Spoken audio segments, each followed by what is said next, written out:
Welcome, everyone. Our next session here is the management of invasive potato nematodes.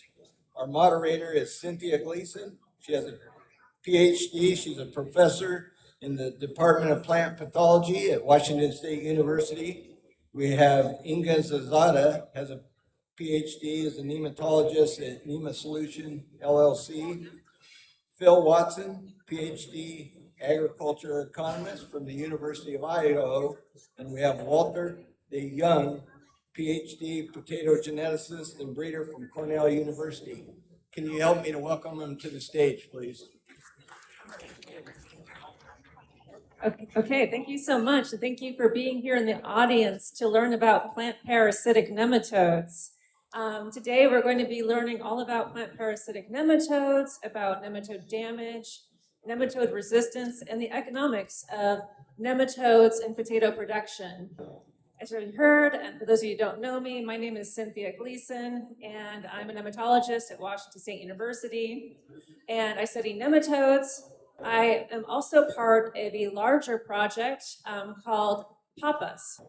Now, PAPAS is a project that deals with plant parasitic nematodes. It stands for Potatoes and Pests, Actionable Science Against Nematodes.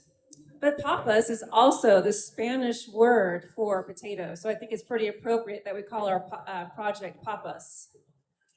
Now, before I introduce the panel, I just want to also make this panel, it's gonna be an interactive session, okay? And so part of that will be using an app called Cahoots.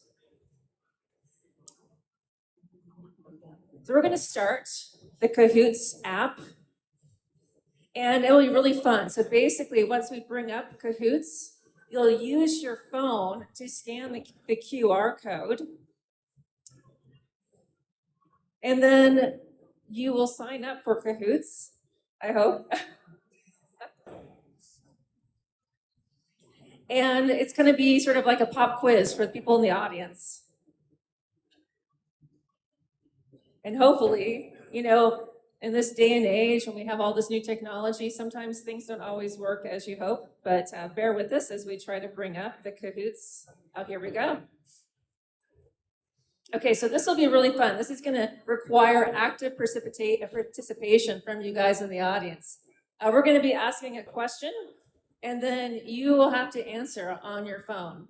So please take your phone out right now and scan that QR code. Okay, and then you're going to sign up. You can work individually or as in teams. We're going to ask some questions about nematodes and nematode management and economics, etc. And the question will appear on the screen, and the answers will appear on your phone. And so you're going to have to choose the right answer, and you'll then be ranked against each other. Okay, based on whether or not you get the question right, as well as how quickly you answer the question. And I see people, signing up as we speak. And as people sign up, I would like the panel to introduce themselves. We're all part of the PAPAS project, so I would like to have our panel tell us, who they are and what they're doing on PAPAS. Great. My name's Inga Zazada. I'm based out of Corvallis, Oregon. Thank you. I had most of my career with USDA, just recently left the agency and started my own consulting and research business, Nema Solutions. And in the PAPAS project, I'm involved with Objective 1, which is decision support and trying to generate data to help you make better decisions about managing nematodes. Hi, I'm Phil Watson. I'm an ag economist at the University of Idaho. My areas are in economic impact analysis and kind of the economics of different nematode mitigation strategies. I'm Walter DeYoung. I'm a potato breeder at Cornell University. I develop nematode-resistant potato varieties. Okay, that's great. And I see that there's a lot of people now signing up. Remember, this is a competition. You're going to be competing against each other as we ask you questions. And the first question will be coming from Inga, and she's going to be asking about general nematode knowledge. Okay, so we're gonna make sure we're all on the same page about nematodes. So here comes the first question. Look at your phone. Okay, which nematodes impact potato production? You can select up to 4. You have pin nematode, root lesion, root knot, stunt, cyst, stubby root. So you can select up to 4. Pressure's on.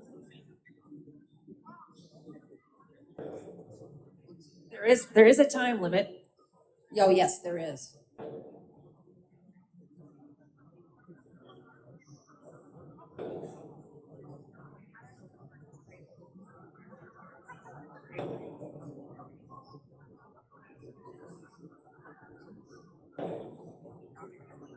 No Googling allowed. No what? No Googling. No Googling allowed. Okay, I think we're ready to move on. So there's 4 correct answers: cyst nematodes, root lesion, root knot, and stubby root. And on the next slide, I just want to quickly summarize some of the impacts that they have on potato production. So that's shown here. The top 2 are root knot nematodes, temperate, what we call northern root knots. Loading on chipwoody, the Columbia root knot nematode you're probably very well aware of, causes severe tuber damage. We also have the northern root knot nematode. Neither of them impact yield, but impact quality. The root lesion nematodes, Pratolynchus penetrans and neglectus. If you're from the Midwest, you're certainly familiar with early potato die, which this nematode contributes to. Stubby root nematodes all across the country. Probably the most important thing here is that they transmit tobacco rattle virus, which causes corky ring spot. And then finally, the cyst nematodes, very limited in distribution in the United States, thank goodness, widespread in Europe. So we are really want to keep these nematodes under check to protect potato production. Great, thank you, Inga. So let's move on to our next question.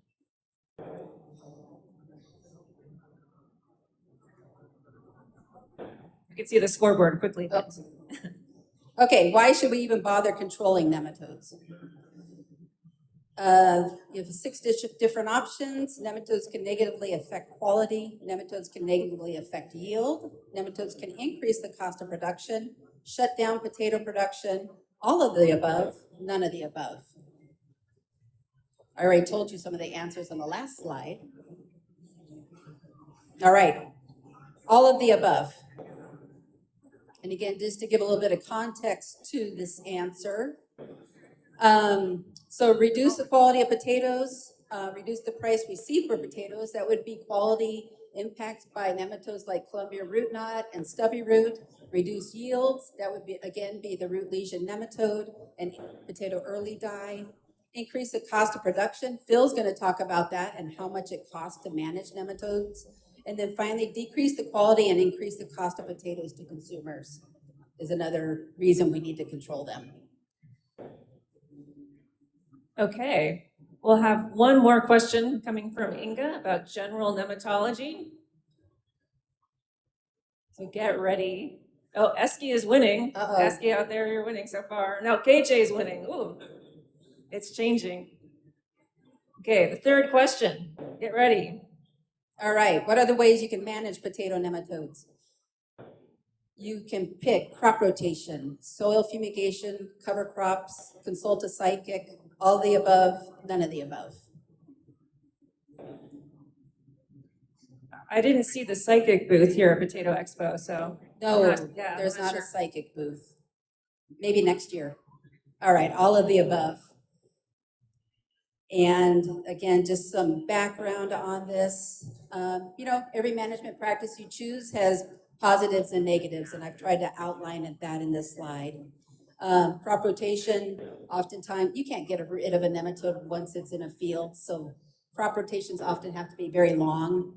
Fumigation, very effective when done correctly, expensive. Phil's going to talk about that. And then cover crops, nematodes tend to have wide host ranges, so sometimes you'll plant a cover crop that will just make your problem worse. On the other hand, from a soil health perspective, it's probably the right thing to do. And then a psychic, I'll let you decide what you want to do there by yourself. Okay, well, thank you, Inga. We're going to move on now to Phil Watson, our economist, and he's going to be giving us some questions about the economics of nematode and nematode management. So far we have Jeffrey leading the scoreboard with Esky right behind him. So next question, please. Okay, here we go into the economics. So on average, how much on average does nematode control cost a farmer? So we have $100 per acre, $300 per acre, $400 per acre, or about $500 per acre, but up to $700. So what do you think? On average, across the country. And there we go, yes. The correct answer is about $500 per acre, but it can be up to $700 per acre. And again, we have a little more context here. So here's kind of some of the results of some of the studies we've done looking at this across different parts of the U.S. And there is some variation in how much it costs to control for nematodes. But on average, it's about $500, and that boils down to about $400 in additional chemical costs and another $50 to $100 in costs that increase because of storage and applications, things like that. So it's a very significant cost to potato producers. Okay, great. That's very, very interesting. Let's move on to the next question again about nematode economics. All right, this will. Oh, again, we have Jeffrey in the lead. So Jeffrey, you're doing great with Esky right behind him. Okay, so this question is more kind of the broader economy. How much do nematode outbreaks cost in the broader economy? So looking at all the economic impacts of potato nematode outbreaks. So is it $1,000 per 100 acres, $10,000 per 100 acres, $100,000 per 100 acres, $1 million per 100 acres, or $10 million per 100 acres? And the correct answer there is about $1 million per 100 acre of nematode. Basically, that's taking it out of production for the nematodes. It's huge costs. And again, here's kind of some of the breakdown across different different states.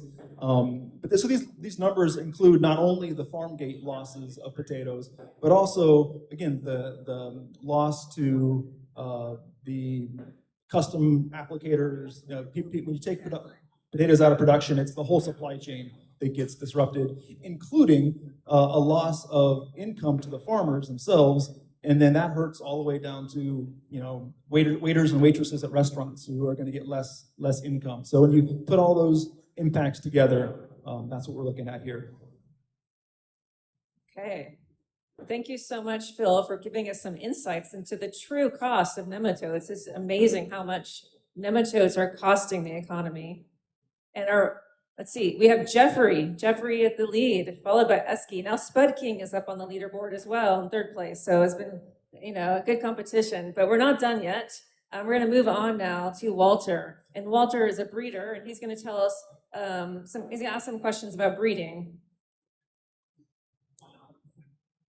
So you're going to see a list of 6 different nematodes that are known to cause damage in potato.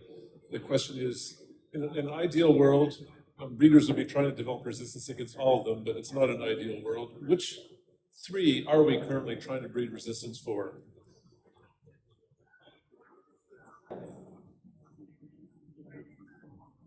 So which 3 are we trying to develop resistance for is really a good question. I mean, all these nematodes are so important, but only a few are currently developing resistant varieties. So the correct answer is the golden cyst nematode, the pale cyst nematode, and the Columbia root knot. And on the next slide, I guess after we see the scores, a bit more to say. Yeah, so we go to the slide with the answer.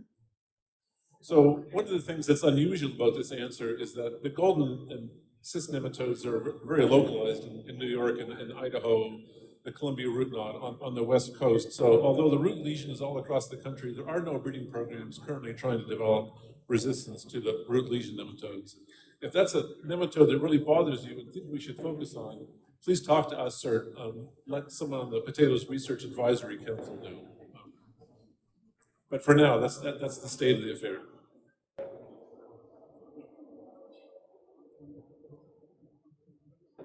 Okay, so the next question will be coming to you again from Walter. Oh, the scoreboard is important.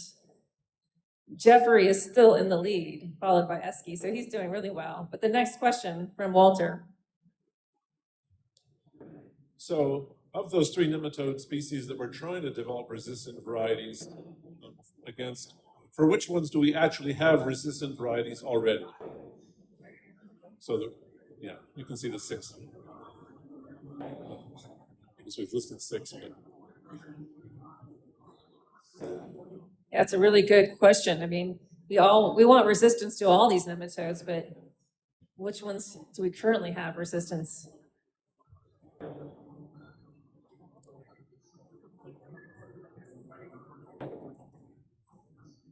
Yeah, so the correct answer is golden cyst nematode and pale cyst nematode.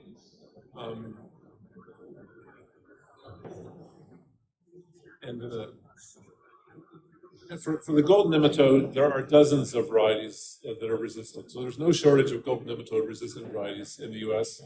For pale cyst, right now there's a grand total of 1. It wasn't developed in North America. King russet was bred in Europe. And you could only get it, I believe, if you're a McCain's grower.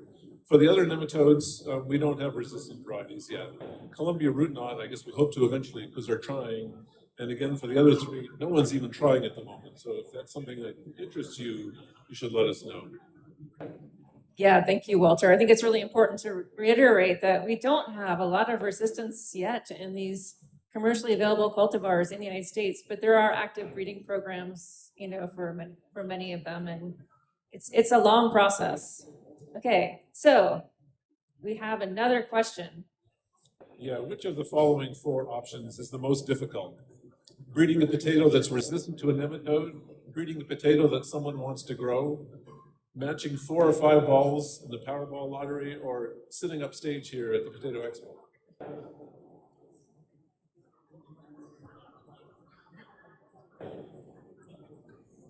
So the correct answer is breeding a potato that someone wants to grow. Breeding a potato that someone wants to grow is really hard. We look at 100,000 or more individuals to find something that someone really wants to grow. It turns out that breeding a potato that's resistant to nematodes is actually kind of easy.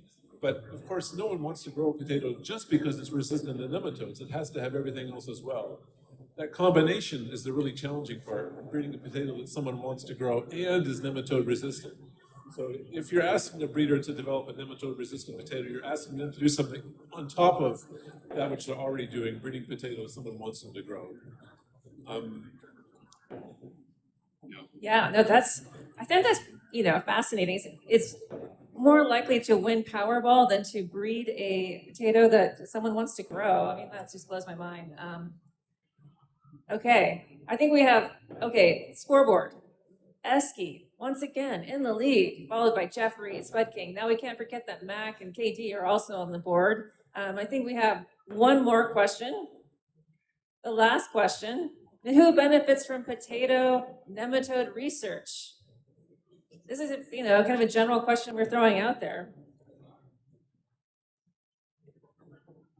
Yes, both potato producers and consumers. And before we kind of dig into that a little bit more, let's look at our final scoreboard. Who's on the podium? Spud King got 3rd place. Spud King, are you out there? Spud King. Okay. Eski got 2nd place. Eski, yeah, great. And then our winner is Jeffrey. Jeff Miller. Okay, Jeff Miller, yes. A little bit of a ringer there. Yeah. That is amazing. Okay, well, thank you all for participating. But before we end, we do want to talk about why potato nematode research is important and who benefits from this. I don't know, Phil, if you wanted to, take the lead. Sure, yeah. So I think a lot of people, maybe conventional wisdom is that this is mostly for producers. But I think ultimately, the benefit of this nematode research will end up in consumers with higher quality potatoes, better access, and ultimately better prices that they get for their potatoes. So it helps producers, certainly, especially in the short run, to bring their costs down of production and reduce some of the risk of crop failures. But then over time, those benefits are transferred to consumers in the lower prices and better quality. And then ultimately, there's also a benefit to the environment, where we have resistant varieties that will require less chemicals. So I think there's winners across the board for this type of research. Thank you, Phil. Yes, we all really benefit from potato nematode research, and understanding the nematode, understanding potatoes, and the interaction is key. So now what I would like to do is turn it back to the audience. If there were information tidbits that we brought up that you have more questions, we're here now for the next few minutes before we end our panel to answer your questions. And to get some feedback from you, maybe about nematodes that you want to learn more about or think that maybe we should be focusing on. The main focus of the PAPAS project right now is root knot and cyst nematode in potato. So yeah, we're going to open it up to the floor for questions, comments, suggestions.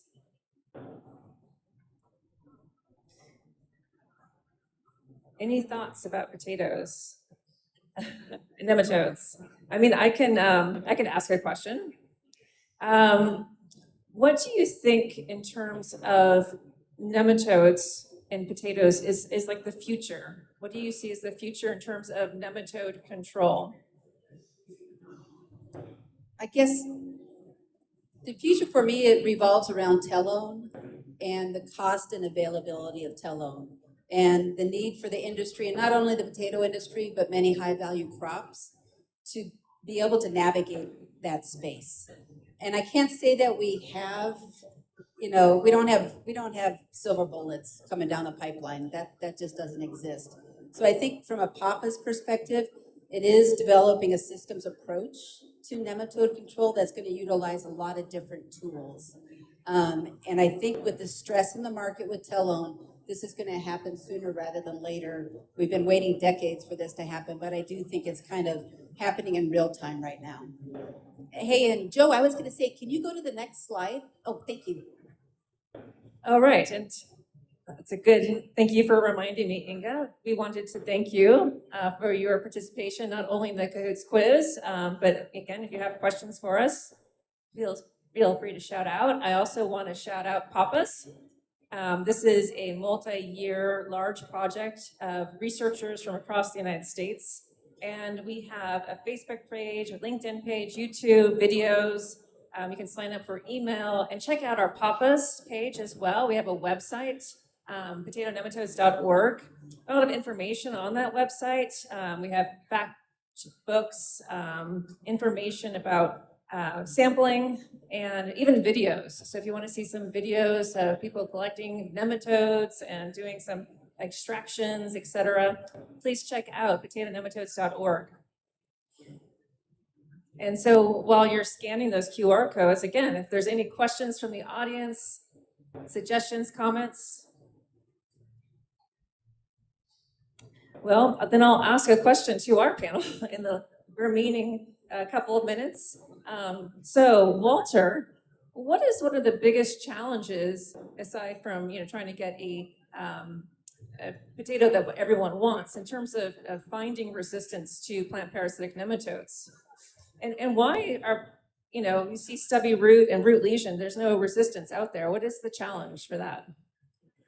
Well, typically the big challenge is finding a wild species that has resistance to the nematode you want. So someone has to go looking through the potato gene bank, for example, to find resistance to stubby root. I don't know if such resistance exists. It's not something I work with, but that's typically a starting point, is finding the resistance. And then when you have a wild species, you have to make crosses.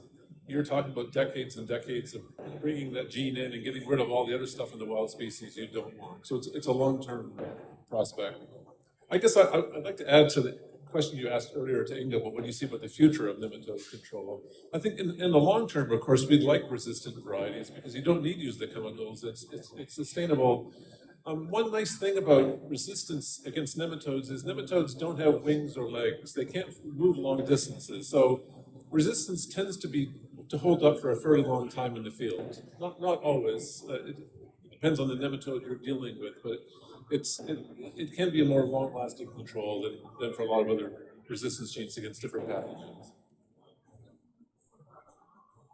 And I guess following up on that, Walter, from start to, if you were to start a stubby root nematode resistance program, how many years till a variety might be available to the industry? So if I was doing it if I was starting a program and I was not using genetic engineering, just conventional crossing, 40 years. So it takes a long time when you start from a wild species. Just with conventional breeding already, if you make a cross today, I'm releasing a variety 12 to 15 years from now. So that's just without even the wild species component. It's long, it's slow, but of course we all like it when we have the product that works. So there's a question. Now we have some questions. Okay. Yeah, Cynthia. Over here. Since Walter still has the microphone, do we have genetic markers for the resistance that we found for pale cyst nematode and golden nematode? Yes, there are markers for both of those, and they're used. Are they stacked traits, or is it just really we found the one single trait that's necessary for resistance? So for golden nematode, we largely rely on a single gene, and it's been really effective for a long time. For the pale cyst nematode, no single gene provides exceptionally long, durable resistance, and we have to stack. So that's an even harder thing to breed for than golden nematode. Ideally, as a breeder, I prefer single gene resistance. It's just so much easier to work with, but obviously that's not always possible. Okay, we have some other questions up here in the front. Thank you. Jan van Elgen from the Netherlands. We have a lot of problems with nematodes, but we are not allowed to fumigate anymore. And I think you're still allowed to fumigate in the US, so there is not so much pressure as we have in Europe for the breeding. So there's a lot of work done on a lot of varieties resistant to the golden nematode or to the pale nematode, because we are under pressure from environmentalists. And the same with late blight. But I don't know if fumigation will one day be forbidden. If it is, you have a serious problem here also because of the rotation. Look, Prince Edward Island or Idaho or wherever, 1 and 2 potatoes, it's not good. So it's more fumigation. Is that long-term possible, or it's not clear? So is fumigation long-term? Yes, I think right now it is. We still have those products are registered, they're available. I think it's the cost associated with them that's going to be a cost and availability will become our first constraints. Okay, we have time for one or two more questions. Are there any alternative strategies that any of you have worked with that are showing some promise, i.e. biologicals, titisans, anything there?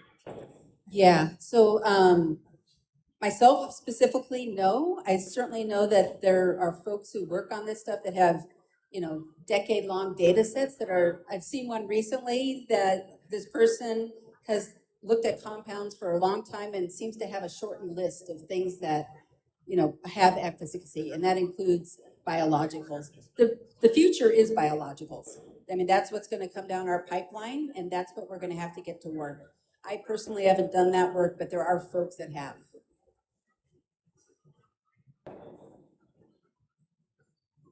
Okay, we have time for maybe one last question. If there's any pressing questions, we're all going to be here at the expo for the next few days. If there is, there's a question. Okay.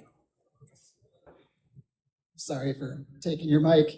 A quick question about breeding in LLMs. How much will large language models speed up the breeding process? This is outside my domain, or will it not speed it up like AI?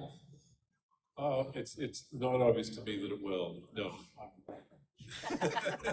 The short answer is no?